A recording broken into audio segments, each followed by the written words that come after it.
Découverte. Bienvenue chez les Bamileke. Beaucoup parlent des Bamileke, mais ne savent pas à quel point leur culture est riche et diversifiée. Nous relançons avec notre programme intitulé Découverte, qui nous amène à la rencontre d'une frange de cette culture et traditions du peuple Bamileke. Bienvenue sur la chaîne de télévision qui vous inspire.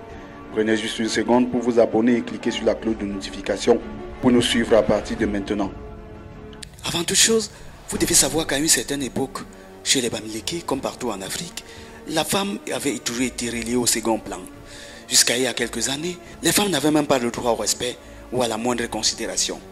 Mais depuis quelques années, par la force de la nature, les choses se sont améliorées et aujourd'hui certaines femmes sont hissées à certaines responsabilités que même les hommes les plus dynamiques ne peuvent même pas en rêver. C'est la raison pour laquelle Star S Media TV vous amène à la rencontre d'une femme dans le groupement Bafou Partchan. Aujourd'hui, à cause de son dynamisme et de son implication dans l'évolution et le développement de sa famille et de son village, sera hissée au rang de reine-mère. Pour cette occasion qui semble banale pour certains, pour le peuple Bamileke, c'est un jubilé, une récompense destinée aux personnes exceptionnelles. Sakem le Sandrine Laure a mis les petits plats dans les grands. Pour la cérémonie proprement dite, il est nécessaire de demander des bénédicités dans les lieux sacrés de la famille, ensuite les préparatifs. Bœuf, porc, poulet et autres sont sacrifiés pour la cause. Le bœuf aujourd'hui pour honorer mon père qui est décédé d'abord, honorer son successeur et vraiment que tout le monde mange à satiété. C'est ça aussi une mame foncon là. Donc il faut faire à manger à tout le monde. Il est important de rappeler que ce genre de cérémonie se déroule de différentes façons en fonction des moyens mis en jeu pour l'organisation. Pour celle-ci, l'élu du jour a mis la barre très haute pour le bon plaisir des populations du village. Décoration, mets modernes et traditionnelles, sans oublier les boissons de toutes sortes. Du sel, de l'huile, des sacs de riz, des paquets de bonbons et des biscuits. Tous les éléments ont été réunis pour faire que cette cérémonie traditionnelle soit aussi chic que possible.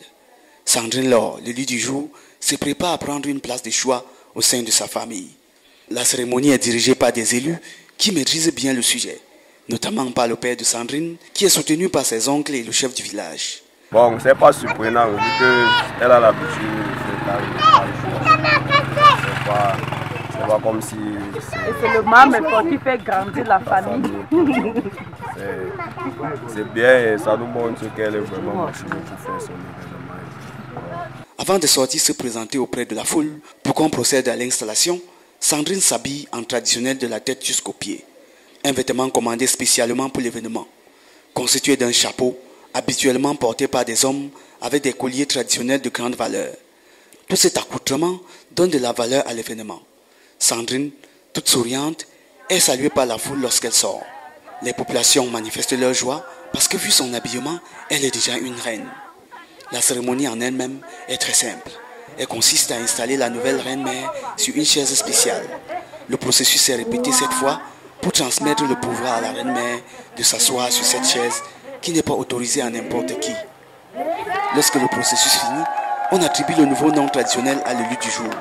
À cette occasion précisément, Sandrine Laure est baptisée au nom de Mame Fonkonla, qui est un nom traditionnel attribué aux personnes larges, les personnes qui sont généreuses, comme c'est le cas de la nouvelle Mame Fonkonla, qui à la fin de la cérémonie traditionnelle va offrir un buffet royal aux populations.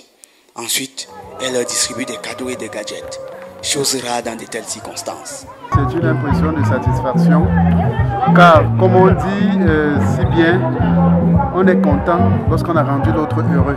Lorsque vous regardez là autour de la cour, autour de vous, vous voyez des gens qui sont bien contents, contents d'avoir été bien reçus, contents d'avoir fait la fête. Tout le quartier est ravi, parce que vraiment, ils n'ont jamais vu de telles pareilles situations. Voir par exemple quelqu'un qui travaille, 25 francs, il vient donner 10 francs à la maison. Parce qu'elle sait que ses mamans, ses soeurs, ses grands frères, ses petits frères, ses papas souffrent. Elle ne travaille pas pour elle, elle travaille même pour tout le monde. Vraiment, elle mérite cette l'honoration qu'on lui a donnée. Mame Fonkonla, elle mérite. Sakem le Sandrine Laure, désormais Mame Fonkonla. Son rôle est de contribuer au développement de sa famille, de son village et de son groupement à tous les niveaux. Je suis très contente d'être anoblie comme membre comme là, parce que depuis toute petite, j'ai toujours... en fait, on m'a toujours dit que j'ai ce grand cœur-là. Donc ce n'est qu'une concrétisation de ce que mes frères et sœurs, ma famille pensent de moi. Donc je ne peux que dire merci à Dieu, merci à mes ancêtres, merci à mon père, merci à mon grand-père, à ma mère, à tout le monde. Voilà.